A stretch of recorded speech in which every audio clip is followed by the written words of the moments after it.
everyone, I am Priyanka Sharma and in this video I am going to explain you chapter 8 Ratio, Proportion and Unitary Method, and here we will attempt all checkpoints related to this chapter. Okay, now let's begin. Question number 1. Complete the following. This is fill in the blanks. यहाँ पर fill in the blanks दिए हुए हैं and first one is the first term in the ratio is known as dash. तो जो ratio का first term होता है उसे हम बोलते हैं एंटीसीडेंट. ठीक है. And the second term of the ratio is known as consequent. Okay. और जो सेकेंड टर्म होता है उसे हम बोलते हैं consequent. See the order of dash in the ratio cannot be changed. order of terms. तो जो टर्म्स का ऑर्डर होता है उसे हम चेंज नहीं कर पाते. अब मैं आपको बताती हूँ कि antecedent and consequent and terms किसे बोलते हैं. तो ये देखिए एंटीसीडेंट है, जैसे कि यहाँ पर 10:80 दिया हुआ है, तो ये 10 जो हमारा है ये एंटीसीडेंट हो जाएगा, कॉन्सिक्वेंट हो जाएगा 80, फर्स्ट टर्म कहलाएगा 10 एंड सेकेंड टर्म हमारा 80 कहलाएगा. तो इसको हम डिनोट करते हैं एंटीसीडेंट एंड कॉन्सिक्वेंट से. एंड ये जो दोनों यहाँ पर गिवन हैं इन्हीं को हम टर्म्स बोलते हैं, और इनके टर्म्स हम चेंज नहीं कर सकते आपस में कि आपने 80 पहले राइट कर दिया एंड 10 को आपने बाद में राइट किया, तो ऐसा नहीं कर सकते. तो आई होप आपको फर्स्ट वन समझ में आ गया होगा. अब आते हैं सेकेंड क्वेश्चन पे. Find the ratio of boys to girls for the following. Boys is equal to 100, girls is equal to 120. तो find the ratio and boys 100, girls 120. तो first of all you have to write the ratio in this way. 100 is to 120. Okay.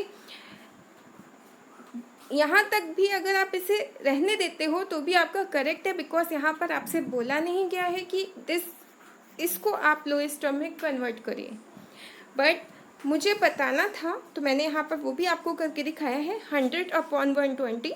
तो 100 and 120 का HCF होगा 20 and इसे हम easily 20 के table से divide कर पाएंगे. 25 times is 100 and 26 time is 120. Okay. तो ratio of boys and girls is equal to 5:6.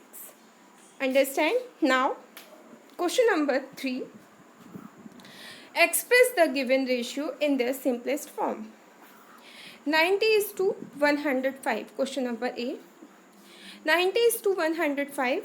So write 90/105. अगर आप इसे फ्रैक्शन फॉर्म में लिख लोगे तो आपके लिए इजी हो जाएगा रेशियो को फाइंड आउट करना. तो आप पहले तो इसे फ्रैक्शन फॉर्म में लिख लीजिए. एंड जैसा कि हम यहाँ पर देख रहे हैं और हमें आइडिया लग रहा है कि ये जो नंबर्स हैं दोनों ये 5 के टेबल से ईजिली डिविजिबल हैं. तो फर्स्ट ऑफ ऑल आप 90 को डिवाइड कर लेंगे. ठीक है. 5 के टेबल से तो आ जाएगा 18 एंड 105 को भी 5 से डिवाइड करने पे आएगा 21. एंड 18 एंड 21 ईजिली डिविजिबल हैं 3 के टेबल से. 3 6 जा 18 एंड 3 7 जा 21. सो द आंसर इज, एंड यहाँ पर आप लिख सकते हो रेशियो इज इक्वल टू 6:7. जो यहाँ पर आपका फ्रैक्शन में आया था वही आपका आंसर है. ठीक है. न्यूमिनेटर वाला नंबर हम फर्स्ट टर्म में लिखेंगे एंड डिनोमिनेटर वाला नंबर हम सेकेंड टर्म में लिखेंगे. तो ये हो जाएगा 6:7. Same that 17:85. 17/85. सो 17/85 ये 17 के टेबल से ही डिविजिबल है, तो इसका आंसर होगा 1:5. Okay. Next see 10/26. 10/26 is divisible by 2. Both numbers are easily divisible by 2. So you can divide 5 times and 13 times.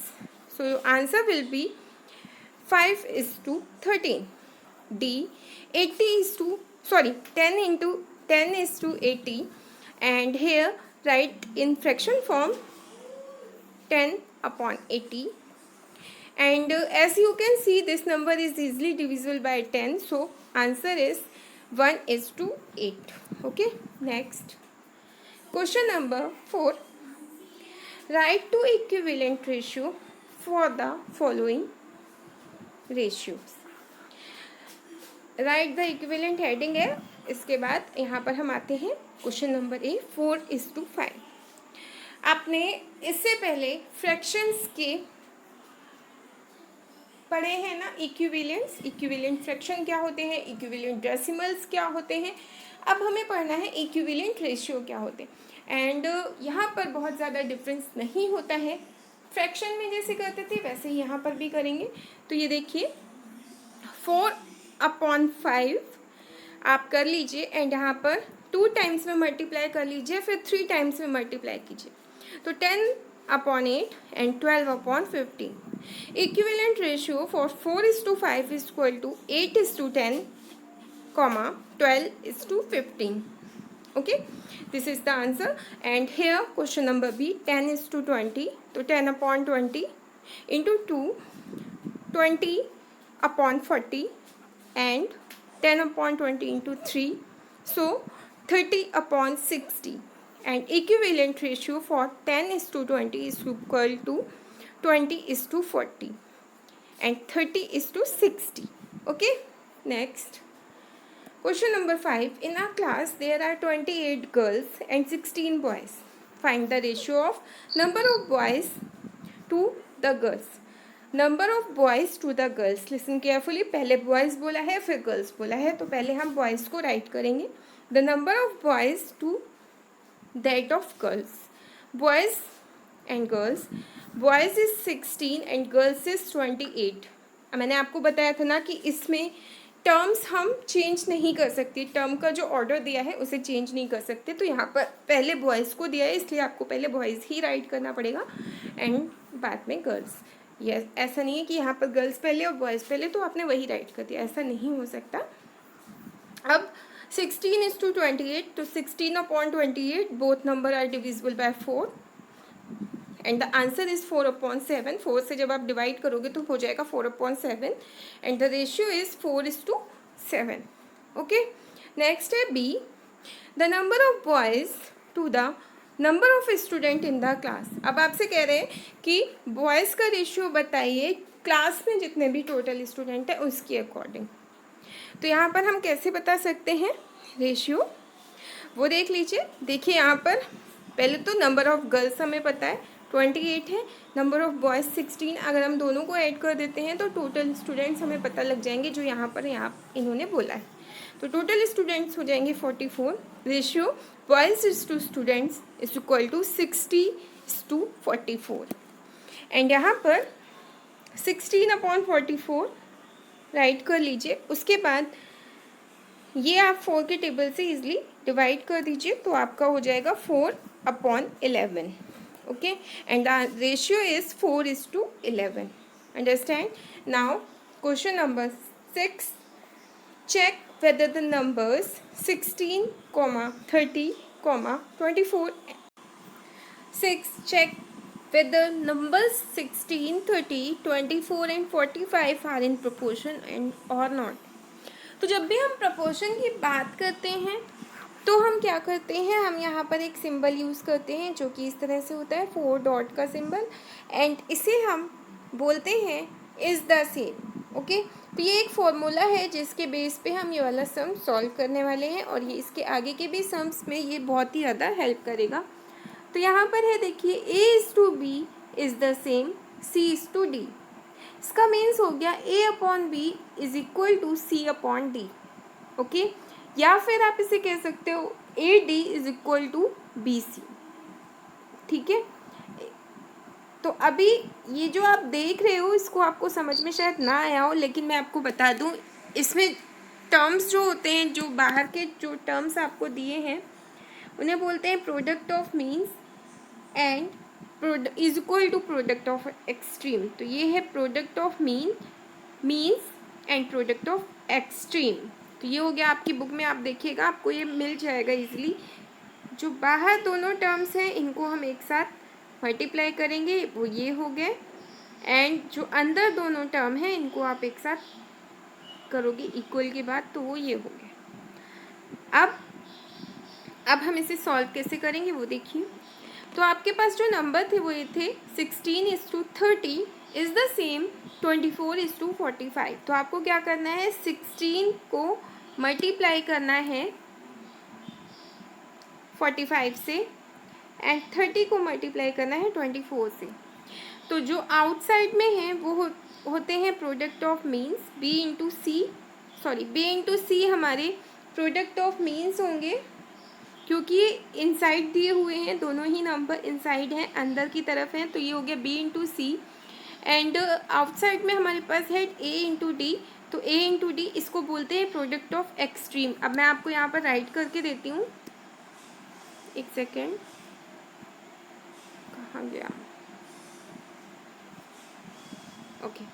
तो ये है प्रोडक्ट ऑफ मीन्स जो अंदर है, और ये जो बाहर है ये प्रोडक्ट ऑफ एक्सट्रीम है।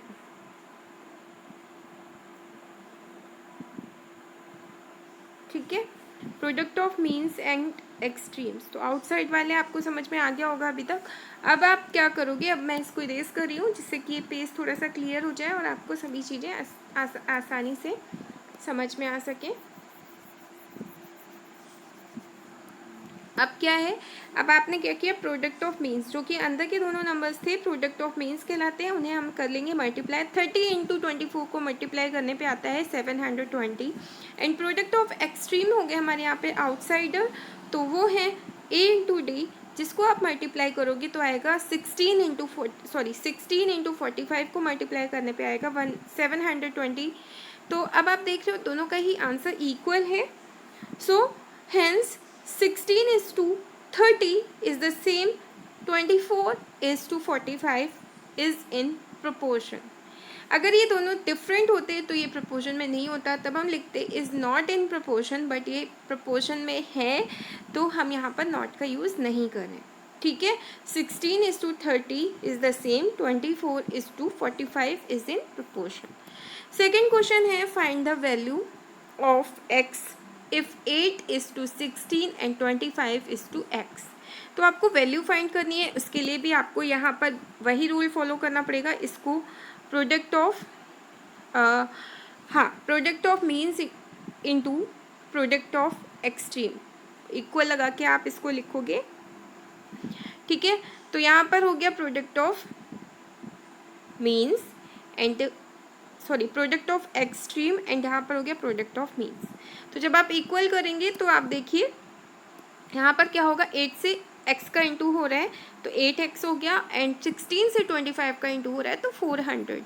अब x यहीं पर रह जाएगा क्योंकि x यहाँ पर 8x यहाँ पे मल्टीप्लाई था। अब आपको पता है कि जब ये दूसरी साइड इसकी पोजीशन चेंज होती है तो हम इसको डिवाइड कर देते हैं, कभी भी सेम पोजीशन में नहीं जाता, अपोजिट डायरेक्शन में जाता है। तो यहाँ पर हो गया 8 400/8, एंड 8 के टेबल से 400 को डिवाइड करने पे आता है 50। So the answer is x equal to 50।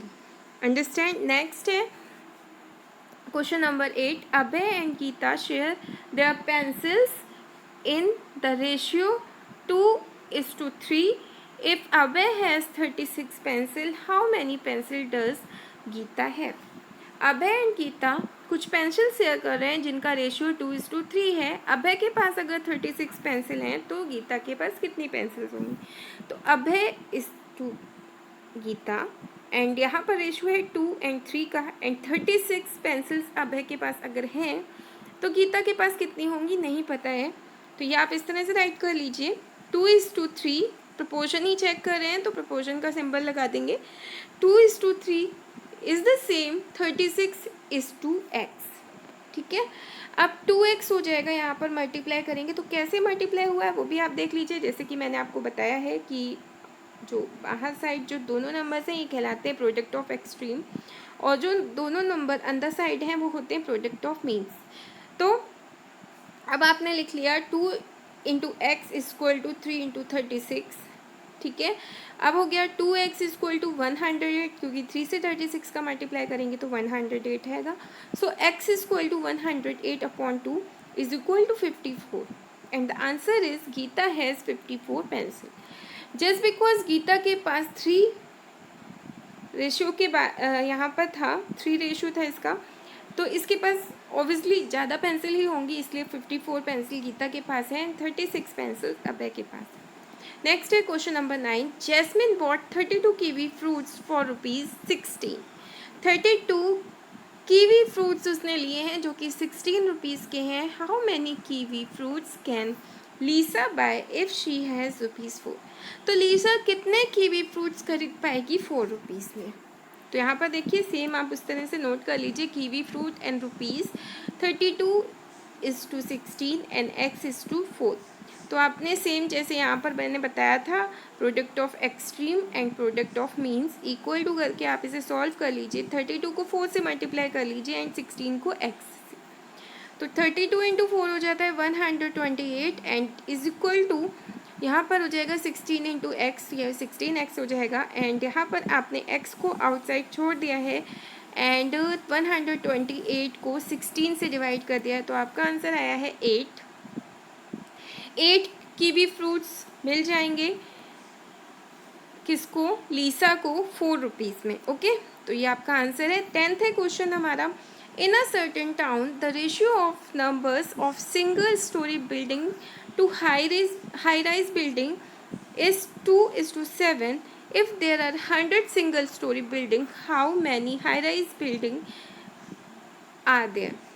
एक रेशियो है सिंगल स्टोरी बिल्डिंग और हाई राइज बिल्डिंग का, जो कि यहाँ पर दिया हुआ है वो है 2:7. अगर वहाँ पर सिंगल स्टोरी बिल्डिंग 100 है तो हाई स्टोरी बिल्डिंग कितनी होंगी, यही आपको फाइंड आउट करना है. तो ये भी वैसे ही है, इस तरह से आप लिख लीजिए single storey and high rise. फिर उसके बाद 2:7 100:x, क्योंकि हाई राइज का हमें नहीं पता है तो हम उसकी जगह पे x लेंगे. अब 2 से x को मल्टीप्लाई करेंगे एंड 7 से हम 100 को मल्टीप्लाई करेंगे एंड बीच में हम इक्वल का साइन पुट ऑन करेंगे.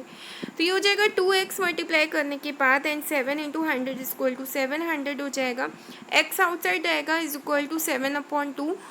आंसर हो जाएगा आपका 350. तो हाई राइज बिल्डिंग कितनी हो गई, 350. नेक्स्ट है question number 11. The weight of 56 book is 11.2 kg. What is the weight of 152 such books? 56 book का वेट दिया हुआ है, 152 बुक्स का वेट आपसे पूछा गया है.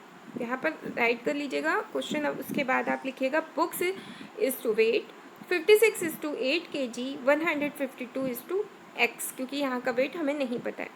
अब 56 is to 8 is the same 152 is to x. ठीक है, इन दोनों को आप सॉल्व करिए और उसके लिए भी आप सेम करोगे. Product of extreme is equal to product of means. ठीक है, जब आप इसको करोगे तो 56 इंटू एक्स हो जाएगा इज इक्वल टू 8 इंटू 152 हो जाएगा. यहाँ पर x से मल्टीप्लाई करने पे 56x हो जाएगा इज इक्वल टू. अब इसको करने का एक दूसरा मेथड भी है जो मैंने आपको यहाँ पर भी शो किया है. आप चाहें तो ये वाला मेथड भी फॉलो कर सकते थे, इन दोनों को मल्टीप्लाई करके लिख सकते थे और फिर आप अपने आंसर को फाइंड आउट कर सकते थे. बट अगर आप चाहो तो ये एक ईजी मेथड है जो आप यूज़ कर सकते हो. 8 इंटू 152 जैसे लिखा है उसे वैसे ही लिखा रहने दीजिए एंड 56 को आप नीचे ले आइए, क्योंकि जब आप 8 से 152 का मल्टीप्लाई करोगे तो जो नंबर होगा वो थोड़ा सा लार्ज नंबर आएगा, इसलिए मैंने ऐसा किया. अब यहाँ पर देखिए, क्योंकि 8 की टेबल से 56 डिविजिबल है तो 8 7 जब 56 हो जाएगा और 7 आपका यहाँ पर आ जाएगा. फिर 7 की टेबल से हम 152 को डिवाइड करेंगे तो हमारा आंसर होगा 21.17. तो यहाँ पर है आंसर 21 kg 17 ग्राम इसका वेट होगा 152 बुक्स का. नेक्स्ट है question number 12. The cost of carrying 75 quintals of goods is ₹375. Find the cost for carrying 42 quintals of the same goods. यहाँ पर 75 क्विंटल की कॉस्ट दे रखी है और आपसे पूछा गया है 42 क्विंटल में कितना कॉस्ट होगी उसकी. तो आप उसी तरह से राइट कर लीजिए. Quintal is to rupees, 75 is to 375 and 42 is to x. अब आप product of extreme and product of means को इक्वल्स करके मल्टीप्लाई कर लीजिए। जब हम ऐसा करेंगे तो x की वैल्यू फाइंड आउट करेंगे, 375 इंटू 42 वैसे ही रहेगा और 75 जो यहाँ था वो आपका नीचे आ जाएगा। अब आपको पता है कि ये 375 एंड 75 15 के टेबल से डिविजिबल है, तो जब आप इसे 15 से डिवाइड करोगे तो 5 से डिवाइड करोगे बाय मिस्टेक, क्योंकि यहाँ पर 15 लिखा हुआ है इसलिए मैंने गलती से बोल दिया, बट इसे हम 5 से इजीली डिवाइड कर सकते हैं। जब हम 5 से डिवाइड करेंगे 75 को तो आएगा 15 एंड 375 को अगर हम 5 से डिवाइड करेंगे तो फिर से आ जाएगा 75। अब 15 के टेबल से 75 को हम 5 टाइम्स में डिवाइड कर सकते हैं, तो वो डिवाइड हो जाएगा और 5 से 42 का मल्टीप्लाई हो जाएगा। 5 into 42 210 is the answer and answer होगा 210 rupees. Thank you so much for watching. Check points complete हो चुके हैं एंड नेक्स्ट वीडियो में हम वर्कशीट आपको करवाएंगे 8.1 एंड 8.2, इसी तरह से कंटिन्यू होती रहेंगी हमारी worksheets. Thank you so much for watching.